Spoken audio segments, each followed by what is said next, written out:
1절 2절을 보겠습니다. 에스겔 47장 1절 2절. 그가 나를 데리고 성전 문에 이르시니 성전의 앞면이 동쪽을 향하였는데 그 문지방 밑에서 물이 나와 동쪽으로 흐르다가 성전 오른쪽 제단 남쪽으로 흘러내리더라. 그가 또 나를 데리고 북문으로 나가서 바깥길로 꺾여 동쪽을 향한 바깥문에 이르시기로 본즉 물이 그 오른쪽에서 스며 나오더라. 아멘. 여기까지 보겠습니다. 오늘 말씀은 이제 성전에서 물이 나온다 그런 내용입니다. 그래서 성전에서 물이 나온다라고 하는 이런 이야기가 상당히 낯선 이야기죠.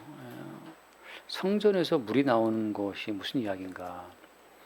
그러니까 역사적으로 성전에서 물이 나오는 그런 성전은 없었습니다. 없었고 지금도 마찬가지죠. 우리 예배당은 지금 여기 물이 나와요. 여기 지금 이쪽에 물이 나와서 항상 여기 펌프가 있는데 물이 파냐고 그러는데 이 펌프가 안 돌아가면 물이 이제 여기 꽉 차는 거란 말이죠. 지하는 항상 어디나 물이 나오죠. 그러니까 그럼 뭐 성전이 지하에 있는 것도 아닌데 물이 왜 나오느냐? 그러니까 이 성전에서 물이 나왔다라고 하는 이 성전, 그러니까 성전에서 나오는 그 물이 무엇을 의미하는가가 중요한 거고, 그다음에 다시 말하면 하나님께서 계획하신 원래의 성전은 성전에서 물이 나와야 정상이라고 하는 거죠. 그러니까 하나님이 계획하신 성전은 물이 안 나오면 성전이 아닌 거예요. 가짜인 거죠. 그러니까 하나님이 설계하신 본래의 성전에서는 물이 나와야 정상이라는 겁니다. 그럼 그 물이 무엇을 의미하기에 오늘 에스겔을 통해서 이 물이 나오는 성전을 보였을까요? 우리가 이제 바로 결론부터 갑니다. 자, 성경에 나오는 그 물은 무엇을 의미하는지 딱 감이 오는 게 있죠. 잠깐 말씀 볼게요. 요한복음 7장 말씀. 요한복음 7장을 보면 그 물이 무엇을 의미하는지 예수님이 그냥 다이렉트로 말씀하십니다. 요한복음 7장 37절. 이거 딴 데를 펼쳐놓고 있네. 요한복음 7장 37절을 같이 한번 볼까요? 명절 끝날 곧 큰 날에 예수께서 서서 외쳐 이르시되 누구든지 목마르거든 내게로 와서 마시라. 나를 믿는 자는 성경의 이름과 같이 그 배에서 생수의 강이 흘러나오리라 하시니 이는 그를 믿는 자들이 받을 성령을 가리켜 말씀하신 것이라. 예수께서 아직 영광을 받지 않으셨으므로 성령이 아직 그들에게 계시지 아니하시더라. 자, 이 물은 뭘 말합니까? 물은 이 생수의 강을 말하는데 생수의 강은 결국 성령을 말하는 거죠. 그러면 이제 성전이라는 것은 실체가 뭐였습니까? 여러분 봤다시피 성전의 실체는 예수님이잖아요. 너희가 이 성전을 헐어라. 내가 사흘 동안 짓겠다 한단 말이죠. 그러니까 모든 성전이라고 하는 것은 성전된 예수님의 육체를 말씀하시는 거란 말이죠. 그러니까 눈에 보이는 건물 성전이 사실은 뭐였어요?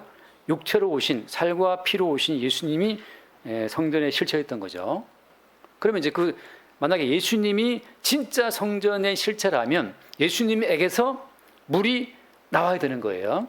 근데 그 물이 뭐라고 말하는 거 말씀 보니까 그 물이 성령이라고 하는 거죠. 그래서 이 말씀처럼 목마르면 내게 와서 마시라. 나를 믿는 자는 성경 이름과 같이 그 배에서 생수강이 나온다 하잖아요. 그리고 어때요? 성령을 말씀하시는다 말하죠. 그러면 예수님께서 참된 성전의 실체라면 예수님에게서 물로 상징되는 뭐가 나와야 돼요? 성령이 나오셔야 되겠죠.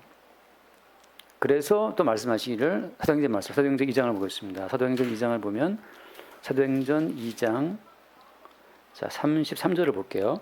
2장 33절 같이 봅시다. 하나님이 오른손으로 예수를 높이심에 그가 약속하신 성령을 아버지께 받아서 너희가 보고 듣는 이것을 부어주셨느니라. 자, 하나님이 오른손 예수를 높이시니까 그 예수님이 약속하신 성령을 아버지께 받아서 그리고 너희가 보고 아는 것을 보여주셨다. 성령을 부어주신 거죠. 그러니까 예수님께서 성령을 부어주신 실체라는 사실을 또 성경이 증거하고 있는 거예요. 따라서 지금 간단하게 결론만 찍어 말하자면 성전에서 물이 나와야 진짜 성전인데 그 성전의 실체는 누구였다? 예수님이었고 그 예수님으로부터 물이 나왔다는 것은 성령이 나오셔야 되는 건데 예수님께서 아버지께 성령을 받아서 우리 가운데 부어 주심으로써 예수님이 바로 그 물을 흘려 보내시는 성령이라는 사실이 그 사실이 오늘 증거되고 있는 거죠. 이렇게 하면 이제 말을 하게 되면 그러면 알겠어. 성전의 실체가 예수님이고 그 예수님이 물이 나오듯이 성령을 받아서 부어주셨으니까 다 된 거냐? 나 그거 알아.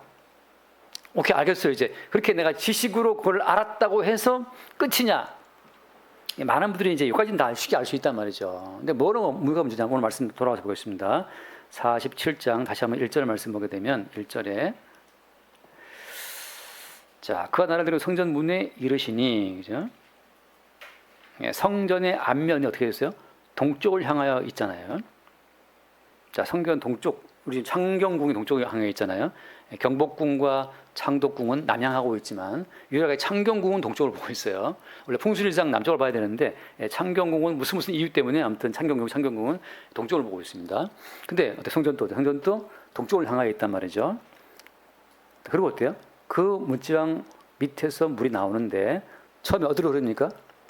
동쪽으로 흐르다가 다음에 성전 오른쪽 재단 남쪽으로 흘러내렸단 말이죠.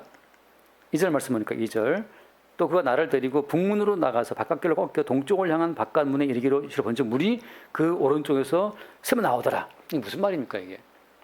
동쪽에서 흘러나오다가 남쪽으로 흘러가다가 또 밖에 나와버리니까 어때요 또? 오른쪽으로 또 그 물이 나왔단 말이죠. 무슨 말인가 하면은 우리가 예수님께서 성전의 실제 알겠어. 나 알아 그거. 문제는 뭐냐 하면 이 땅에 여기저기 전부 다 여기 진리가 있고 여기 복음이 있고 여기 성령이 있다고 다 말한단 말이죠. 병자를 고치는 사람도 성령께서 이 병자를 치료했다고 말을 하고 있고 말씀을 증거하는 것도 여기에 주의 진리가 있다고 말하고 있어요. 그러니까 다들 각자 자기가 진리를 증거하는 진리의 일꾼이라고 말을 하고 있고 다들 우리가 예수 이름으로 병자를 낫게 하는 권능을 행하고 있다고 말을 하고 있고 다들 우리가 예수 이름으로 구제하고 있고 봉사하고 있다고 말을 하고 있으니까 도대체 다들 각자 자기가 예수를 안다, 복음을 안다라고 말하는 이 시대 가운데서 이제 무엇이 진리인지 어떻게 하냐 말이죠 이게. 그 누구도 어때? 그건 심지어 정명석이라 하더라도 자기는 가짜를 증거한다고 말하지 않아요. 정명석이가 뭐 아시죠? 정명석이라고 JMS라고 있잖아요. 그 사람이 우리 집단은 가짜를 증거한다고 그렇게 붙여놓고 하냐 말이죠. 아니에요. 다 어때요? 나름 자기가 진리라고 하고 있는 걸 증거하니까 거기 다 넘어가는 거잖아요. 그러니까 통일교든 무슨 JMS든 여호와의 지금 다 자기가 진리라 그러니까 뭐가 진리인지 어떻게 알 수 있냐 말이죠. 그래서 이제 그러기 때문에 이 성전이 예수라고 하면 어떻게 그 건물로 지어진 나무 짓고 금을 씌워서 말이에요. 그렇게 만든 그 건물 성전이 벽돌로 건물 성전이 어떻게 살과 피를 입고 오신 예수 그리스도로 이게 바뀔 수 있는지 그걸 우리가 알아야 된다고 하는 거죠. 안 그러면 진리가 무엇인지 알 수가 없잖아요. 자, 잠깐 말씀 하나 볼게요. 마태복음 24장 말씀. 마태복음 24장 26절 말씀 보겠습니다. 마태복음 24장 26절. 그러면 사람들이 너에게 말하되 보라 그리스도가 광야에 있다 하여도 나가지 말고 보라 골방에 있다 하여도 믿지 말라. 번개가 동편에서 나며 서편까지 번쩍임 같이 인자의 맘도 그러하니라. 그러니까 사람들이 말세가 되면 그리스도가 여기 있어. 광야에 있어. 그리스도가 골방에 있어. 여기 있어. 그리스도가 우리 교회에 있어. 우리 교단에 있어. 우리 집단에 있어. 우리 모임에 있어. 다들 각자 그리스도가 거기 있다고 우긴단 말이죠. 심지어 그 앞에 제가 보진 않았지만 거짓 그리스도들과 선지자들이 나타나서 큰 표적과 기사를 보인단 말이에요. 큰 표적과 기사를 보여 할 수만 있으면 택하신 자를 또 미혹할 것이다. 그러니까 믿을 만한 어떤 그 표적을 믿을 만한 믿음을 확 심어주는 어떤 기적적인 일들을 보인단 말이죠. 심지어 어때? 믿을 만한 그 논리적인 구조를 갖고 말씀 생각하기 때문에 예수님 하신 말씀이 택하신 자를 또 미혹할 것이라고 말을 하고 있는 겁니다. 따라서 다들 뭔가 그럴싸한 표적과 기적을 가지고 말을 하기 때문에 우리로서는 그것이 참된 성전인지 뭔지 아닌지가 헷갈린다는 거죠. 그래서 먼저 자 성전이라고 하는 이 어떤 건물 자체가 이것이 우리 기존 생각에는 뭐냐 하면 이겁니다. 자, 저 기준을 말씀드리는 거예요. 보통 성전이라고 하면 성전 저기 있고 내가 어떤 재물을 가지고 정성을 가지고 성전을 향해 나아가서 그 성전에 내가 재물을 드리면 그 성전에 있는 하나님이 나를 만나신다라고 생각하잖아요. 그러니까 우리 쪽에서 성전으로 가지 않으면 성전에 의미가 있어요, 없어요? 의미가 없는 거란 말이죠. 우리가 가야 되는 거잖아요. 근데 어때? 성전에서는 참된 성전은 오히려 거기에서 뭐가 나온다? 물이 나온다는 거죠. 우리 쪽에서 뭔가를 해서가 아니고 성전 쪽에서 먼저 나오는 거예요. 따라서 모든 참된 구원의 역사라고 하는 것은 우리가 주님 앞에 뭔가를 요청을 해서 우리 요청에 응답하는 신은 가짜예요. 내가 정성을 바치고 헌신을 바쳐서 했더니만 내게 이런 결과가 왔어. 이건 다 가짜라고 하는 거죠. 왜? 어떤 정성으로도 어때요? 성전에서 물이 나오게 할 수는 없어요. 다시 말하면 참된 성전의 그 증거는 뭐냐면 인간의 정성과 헌신과 행위의 영향을 받지 않는 그 성전이 진짜라고 하는 거죠. 진짜 예수는 누구냐? 인간이 뭘 하든 하지 않든, 인간이 집구석에 앉아있든 골방에 있든 광야에 있든 간에 인간의 상태와 환경과 행위에 영향을 받지 않고 성전의 주인공이신 주님이 그분 입장에서 그분이 주권적으로 찾아오신단 말이죠. 따라서 인간에게 뭔가를 요구하는 것은 다 가짜예요. 이렇게 하면 하나님이 당신의 반응을 보시고 응답한다. 이것이 구약적인 어떤 큰 하나의 그 테마예요. 구약 신명기 말씀 보게 되면 너희들이 이거 하면 하나님이 이거 하신다라고 하는 어떤 계약 조건이 나와 있습니다. 그래서 지금도 많은 교회들에서 신명기적 마인드예요. 너희들이 만약에 이렇게 하면 하나님이 너희들 행동을 보시고 이렇게 하신다는 것 자체가 쭉 나와 있어요. 근데 제가 보지 않겠지만 아무튼 신명기 28장 대표적인 건데 그 신명기 28장 나와 있는 그 긴 맥락을 보면 한 3분의 1이 한 4분의 1이 이거 하면 복 준다라는 내용이고 한 4분의 3이 이거 못하면 망한다. 저주가 있다는 이야기입니다. 자, 모세가 받은 신명기적 마인드는 뭐냐 하면 너희들이 뭘 하면 하나님이 응대한다는 거였는데 자, 그 말씀이 왜 문제가 있는 거예요? 그 말씀은 우리 모든 인간을 낚아올리는 말씀인데 다시 말해서 우리 모든 인간이 탐심으로 말씀을 대한다는 걸 보여주는 내용이에요. 따라서 어때요? 신명기적 말씀에 근거해서 이스라엘이 망한 겁니다. 왜? 너희가 이거 하면 복 받는다라고 했는데 아무도 하나님의 말씀대로 살지를 못했던 거죠. 그래서 이스라엘 민족의 역사가 하나님의 그 모든 말씀대로 살아내 실패했다는 것을 보여주고 있는 거예요. 에스겔 선조는 뭐냐면 지금 에스겔이 지금 어디 와 있습니까? 지금 에스겔은 낯선 땅 바벨론의 포로로 와 있잖아요. 왜 에스겔이 포로로 끌려와 있습니까? 이스라엘 민족이 하나님 말씀대로 살아내기 실패했기 때문에 이스라엘 모든 민족이 다 타락부패해가지고 하나님이 요구하시는 신명기적 모든 말씀에 도달을 다 못했어요. 그래서 포로 끌려간 거죠. 지금 에스겔은 지금 포로지에서 지금 이 말 받고 있는 거란 말이죠. 우리가 앞에서 봤다시피 어때요? 에스겔 30장 말씀 보면 나오지만 하나님이 에스겔을 끌고 어디로 갔냐면 골짜기. 어떤 골짜기였어요? 마른 뼈로만 가득한 골짜기로 데려갔잖아요. 그 물어보시죠, 그죠? 인자야, 이 뼈들이 살겠느냐? 답변은 뭐였습니까? 뼈들은 살 수가 없죠. 근데 주님으로부터 야 에스겔 너 대언해. 그래서 에스겔의 대언을 하게 한 다음에 주님께서 말씀하시니까 뼈들이 일어나서 들러붙고 거기에 살이 입혀지고 가죽이 입혀지고 마지막에 생기가 불어오라. 생기가 와서 다 그들이 큰 군대가 되었단 말이죠. 일단은 신명기적 사고에 근거해서 이스라엘은 완전히 망하고 완전히 죽고 뼈만 남은 상태가 됐단 말이죠. 그 죽음 가운데 주님께서 어때요? 새롭게 생기를 불어넣어서 일으킨 것이 이스라엘 군대인데 그런 것처럼 인간 쪽의 모든 시도를 완전히 끝장난 상태에서 성전에서 나오는 그 물이 그 성령의 생수가 다시 새로운 민족을 창조해내는 그것이 진짜 이스라엘이라고 하는 거죠. 그러니까 참된 이스라엘은 참된 성전은 뭐냐? 참된 성전은 지금 또 이거 이 말씀을 지키면 이러한 복이 옵니다라고 말하는 건 다 가짜라는 말이죠. 그건 이미 실패했어요. 어떻게 실패했습니까? 에스겔 골짜기에 마른 뼈처럼 다 망했단 말이에요. 다 포로 끌려갔단 말이죠. 지금도 그러니까 이렇게 여러분들이 말씀을 지키면 이러한 복이 있다. 이렇게 말씀을 지키고 여러분의 신앙을 지켜나가면 구원이 있습니다. 다 속이는 말이란 말이죠. 여기까지는 이해되시죠, 그죠? 그러니까 지금 또 신명기적인 마음대로 뭐 제가 유튜브 보니까 어떤 그 의사가 하는 말이 뭐 삼마라 사하지 말라, 삼하라 사마라가 있더라고요. 뭔 소린가 했더니 삼하라 사마라 세 가지를 하고 내가 자지 마라. 그거에 이제 그 의사 건강 그거였어요. 뭐 그런 삼하라 사 이런 식으로 구약 모든 성경 말씀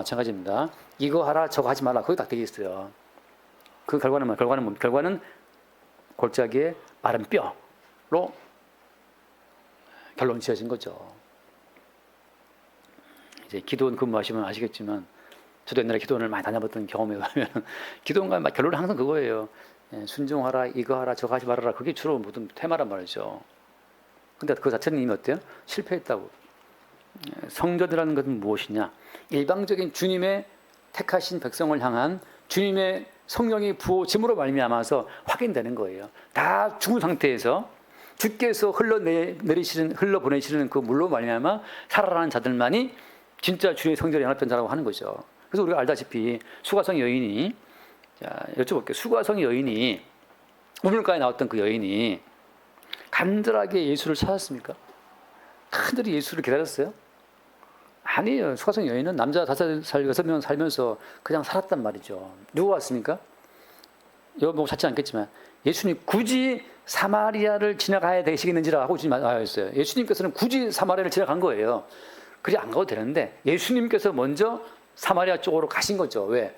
그 수가성 여인을 만나기 위해서. 다시 말해서 성전의 그 물이 굳이 어디로 갔습니까? 굳이 동쪽으로 흐르다가 남으로 흘러내리다가 굳이 오른쪽으로 흘러가면서 어디로 간 거예요? 결국은 수가성 여인에게까지 간 거죠.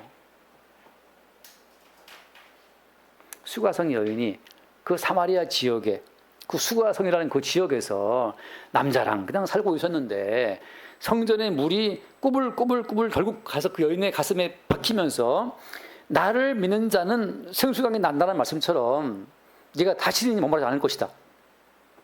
그러니까 제가 읽어볼게요. 뭐라고 되어 있냐면 예수님께서 요한복음 4장 말씀에서, 요한복음 4장에서 그 여인한테 하신 말씀이 뭐였습니까? 요한복음 4장 14절 말씀. 요한복음 4장 14절. 예수님은 이 물을 마시는 자마다 다시 목마르느니와 14절. 내가 주는 물을 마시는 자는 영원히 목마르지 아니하리니 내가 주는 물은 그 속에서 영생하도록 솟아나는 샘물이 되리라. 성전에서 나온 그 물이 흘러 그 여인의 가슴에 박히니까 그 여인 자체가 뭐 바뀐 겁니까? 샘물로 바뀐 거예요. 다시 말하면 예수님이 그 여인 속에 들어가서 그 여인으로 하여금 생수의 샘물이 흘러나오는 샘터가 되게 했다고 하는 거죠. 자, 다시 말합니다. 참된 성전이냐, 어떻게 참된 예수냐? 그 성전이 예수라고 하는 것인데, 그럼 성전으로서 참된 예수가 어떤 분이냐? 인간에게 아무것도 요구하지 않는 그 예수가 진짜 예수란 말이죠. 네가 구원받으려면 뭘 해야 돼? 이거 하면 네가 잘 살고 이거 못하면 너 벌 받을 거야.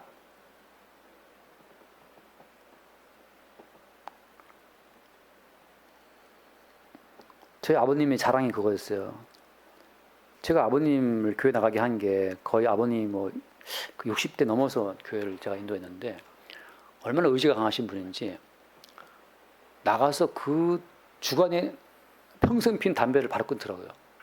그리고 야, 내가 교회 나가는데 주변 사람들한테 냄새 나면 안 되고 그리고 예수 믿는 교회 나가는 사람인데, 그리고 전 다 놀랐어요. 어떻게 이렇게 담배를 끊을 수 있지? 근데 그게 아버지의 의였어요. 아버지의 의. 하나님께서는 그걸 요구하신 게 아니에요. 근데 아버지 자기 스스로가 그냥 이제 옛날 분이니까 약간 윤리적인 분이다 보니까는 내가 그래도 교회 나가는데 하나님께 이 정도는 해드려야지 하고 하나님 앞에 나가는 자기를 스스로 단장을 한 거죠. 그것이 아버지의 상당한 세월의 아버지의 의가 되어서 예수님께서 정말 주고 싶어 하시는 그 의에 대한 눈을 못 뜨는 거예요. 나도 예수님께 뭔가 해드릴 수 있는 사람이야. 이걸 이제 그거 진짜 강조. 제가 볼 땐 아무것도 아닌데 오히려 담배를 안 피시니까 술을 더 드시니 술을 내가 볼 땐 차라리 담배 피시고 술을 끊으세요 하고 싶은데 아버지는 또 취향이 있으니까. 성전의 실체가 예수라면, 그리고 그 예수로부터 물이 나와서 성령을 주시는 분이라면 어떤 예수가 성령을 공급하시는 진짜 예수이냐? 어떤 예수라고요? 우리에게 아무것도 요구하지를 않다는 것이죠. 왜 요구하지 않습니까? 우리에게 나오는 것은 쓸만한 게 아무것도 없기 때문에. 아무 소용 없는, 이게 뭐 했다 그러면 자랑하는 거죠. 아버지처럼 그냥 나이 연세 있는 분이 야, 내가 담배 끊었다 그러지. 그래도 이 정도는 해야 되지 않냐? 교회 나가는데. 그 본인의 자랑이에요. 근데 다들 대단하긴 했어요. 너무 놀랍긴 했어요. 어떻게 이렇게 담배 끊는 놀랍긴 했지만 그것이 아버지의 의가 되었다. 하나님은 그걸 요구하신 게 아니란 말이죠. 교회들마다 다 예수를 믿고 바뀌었다는 걸 막 자랑하는데 성경에서는 예수 믿고 바뀐 것을 자랑하는 것이 아니고 뭘 자랑하는 겁니까? 성경에서는 바뀌지 못하는, 그래서 죽어마땅한 나를 위해서 십자가에서 피 흘려 죽으시는 영광으로 말미암아 성령을 부으신 그분을 사랑하라고 하는 거죠. 참된 말씀이 뭐냐. 그래서 결국 나중에 이게 뭐가 바뀌냐 말씀 보겠습니다. 요한복음 6장 말씀 볼게요. 요한복음 6장 말씀 봅시다. 요한복음 6장 63절 말씀 볼까요? 63절. 자, 같이 보세요. 살리는 것은 영이니 육은 무익하느라 내가 너에게 이런 말은 영이요 생명이다. 자, 다시 말해서 예수로부터 나오는 그 모든 말씀이 뭐예요? 그 모든 말씀이 영이요 생명인데, 자, 이 말은 조심해야 돼요. 무슨 말인가 하면 우리가 그 말씀을 받아서 우리가 지켜드릴 말씀을 말하는 겁니까? 그게 아니라는 거예요. 우리가 그 말씀 받아서 이 말씀 주셨군요. 알았습니다. 제가 이 말씀 지켜드리겠습니다. 술도 마시지 않고 우상숭배하지 않고 가늠하지 않고 자 지켜드릴게요. 그걸 요구하는 게 아니란 말이죠. 이 말씀 무슨 말씀이에요? 내가 너에게 이런 말이 무엇이다? 영이요 생명이란 말은 어떤 말이에요? 예수님께서 다 이루신 말씀을, 예수님이 다 성취하신 그 말씀을 성령에다가 꽉꽉 담아가지고 우리 가운데 공급하시기 때문에 주의 모든 말씀은 뭐예요? 주의 모든 말씀은 영이고 생명이란 말이죠. 우리가 지켜드릴 말씀이 아니고 예수님이 다 홀로 이루신 그 모든 말씀을 어디에 담아서? 성령에다가 다 담아서 성령을 우리 가운데 부음으로 말미암아서 예수가 다 이루신 말씀의 모든 성취의 효력이 성령을 통해 우리 가운데 주어짐으로 말미암아 하나님께서 우리를 바라보실 때 너 말씀을 지킨 너요, 말씀을 다 완성한 너요 라고 우리를 보신단 말이죠. 성령 안에서 우리는 완벽한 자, 모든 말씀을 성취하신 예수로서의 그 성취의 효력을 갖고 있는 자가 되기 때문에 더 이상 하나님께 우리한테 아무도 요구하시지 않아요. 그러니까 우리를 보고 거룩한 자라고 하는 거죠. 우리를 보고 하신 말씀이 헵시바다, 뾰라다 하시는 겁니다. 뭐 때문에?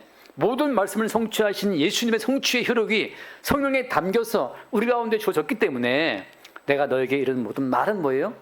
영이라, 생명이란 말이죠. 왜 영이 되는 거예요? 주께서 이루신 모든 말씀은 주님 다 성취하신 말씀이니까. 아까 봤던 것처럼 하나님께서 예수를 오른손 높이 드셔가지고 아버지가 성령을 예수께 부었잖아요. 왜? 예수님이 말씀을 이름으로 말미암아. 자, 아까 한 번 더 말씀드리겠습니다. 아까 요한복음 우리 7장에서 한 번 더 봐요. 7장 39절 말씀에 보면 7장 39절 말씀. 이는 그를 믿는 자들이 받을 성령을 가리켜 말씀하신 것이다. 그다음 가로에 뭐 되어 있습니까? 예수께서 아직 영광을 받지 아니하였으므로 성령이 그들에게 계시지 않는다. 자, 이게 무슨 뜻이죠? 예수께서 아직 영광을 받지 않았다는 말이 무슨 말입니까? 예수님이 언제 영광 받으셨죠? 십자가에 죽임 당하시는 걸 영원한 거죠. 예수님의 십자가의 죽으심이 그게 영광 받으시는 현장이란 말이죠. 그러니까 십자가에 죽임 당하시고 모든 죄를 처리하시고 사흘 만에 부활해서 아버지께 올라갔을 때에는 그때 이제 예수께서 모든 언약을 완성하신 분이기 때문에 아버지가 예수님에게 성령을 공급해 주신 겁니다. 예수님은 성령을 받아서 그 성령 안에 예수님께 이루신 모든 언약 성취를 담아서 우리 가운데 부어주신 거죠. 그러니까 우리는 여전히 엉뚱한 짓을 하고 여전히 우리 가운데는 죄가 올라오지만 예수님이 이루신 성취의 모든 효력이 성령에 담겨 주어지기 때문에 하나님께서 우리를 바라보시고 의롭다, 거룩하다고 인정하시는 거예요. 조금 전에 예배드리기 전에 박사님 저한테 잠깐 대화할 때 하셨어요. 사람이 마음으로 자기의 길을 계획할지라도 걸음을 인도하시는 분은 여호와라 그러는데 보다 원천적으로 우리가 처음부터 우리만의 길을 계획하지 않으면 안 된단 말이죠. 왜 우리는 우리 멋대로 길을 계획하고 나서 꼭 주님께서 걸음을 인도하셔야 되는 거죠? 예수께서 홀로 이루신다고 할 때에는 거기에 누가 끼면 안 돼요? 예수가 홀로 이루시는 말씀, 우리가 거기에 숟가락 얹으면 안 됩니다. 우리는 철저하게 우리 멋대로 계획하고 우리 멋대로 가는 길을 설계하는 자로 드러나야 되는 거예요. 왜? 예수님만이 홀로 모든 말씀을 이루시는 자니까 제발 니들은 좀 비켜.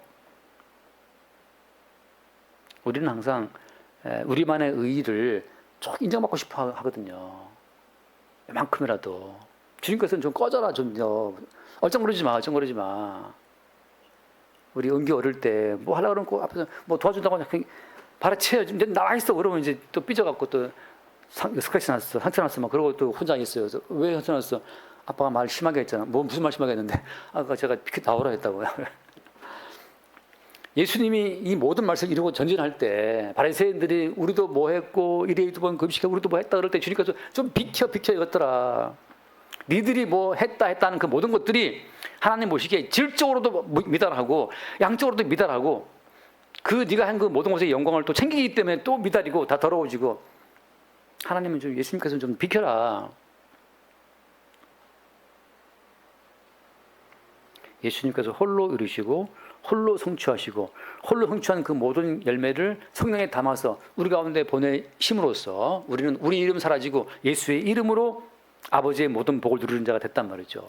그것을 우리가 확인할 때마다 우리는 우리가 얼마나 날마다 사람이 마음으로 자기의 길을 계획할지라도 오늘은 이거 해야지 저거 해야지 온갖 우리 계획들이 올라오잖아요. 예배당을 어떻게 고쳐볼까, 저 털어내고 뭐 방을 꾸미고 막 하는데 오늘 또 되어버리니까 또 안 되겠네, 뭐 또 바라도 수정되잖아요.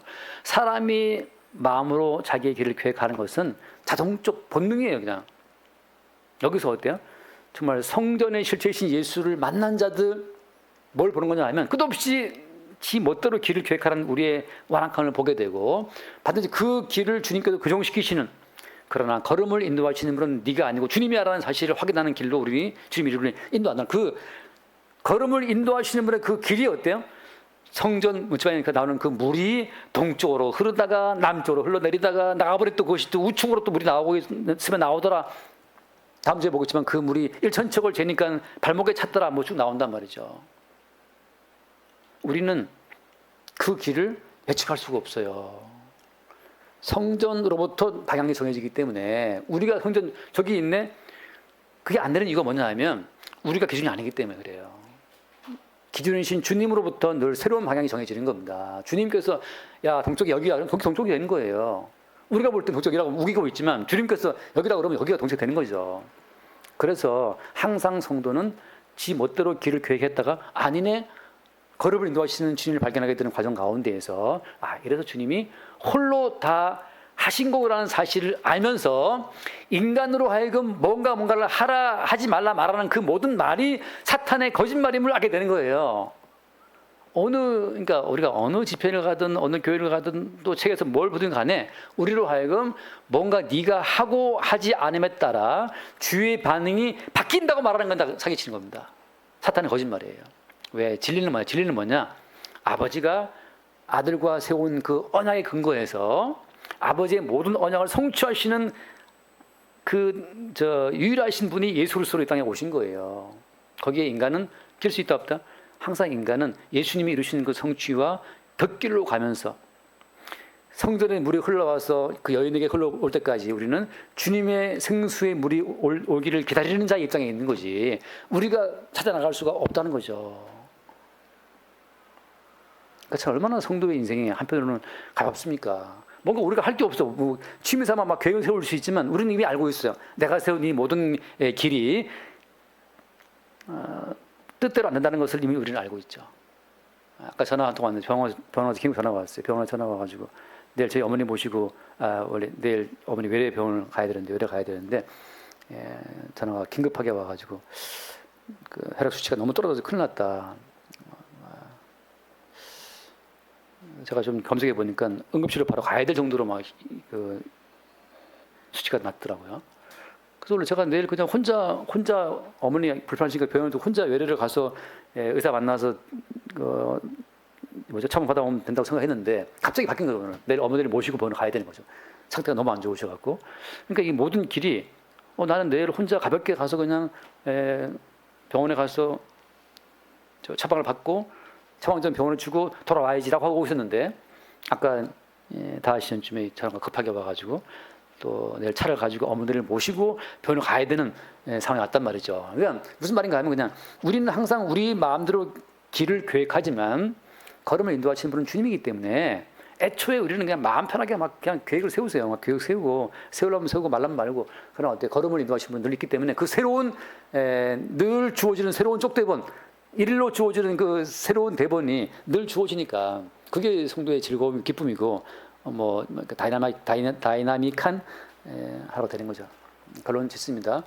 성전의 물이라고 하는 것은 그 성전의 물이 우리를 찾아서 일천척 찾아오는 거지 우리가 성전을 향해 가는 게 아니란 말이죠. 우리가 어디 있든지 간에 이 성전의 물은 찾아온다는 것. 그것처럼 우리가 어디든 간에 주님 보내신 성령이 찾아오셔서 우리로 하여금 주의 모든 성취의 혜택을 누리게 한다는 사실. 따라서 인간에게 뭔가 짐을 지우고 하기를 강조하는 그 모든 것들은 사실은 악한 속이는 미혹에 의한 사실을 볼 수 있기를 바랍니다. 우리가 땅 끝에 가서 간다 하더라도 주님은 찾아오십니다. 거기에서 마음 편히 누워 쉴 수 있는, 언제든지 간에 주님의 물이 흘러온다는 사실을 믿는 그 믿음 안에서 어떤 담대함이 있기를 바랍니다. 기도하겠습니다. 주님 감사합니다. 성전에서 물이 흘러나와서 마침내 그 물이 죽어버린 염해, 사해까지 살리게 된다는 사실을 우리가 봅니다. 우리의 모든 삶의 자리가 죽음의 자리요 혼란과 어둠의 자리인 것을 고백하오니 날마다 주님 성전의 물이 흘러오듯 주님 보내신 성령으로 말미암아 늘 우리를 새로운 주의 길로 이끌어 주시옵소서. 말씀대로 이끄시는 그 모든 이끄심을 찬양하며 감사하는 삶 될 수 있도록 긍휼을 더하여 주옵소서. 우리 주 예수를 기도드리옵나이다. 아멘.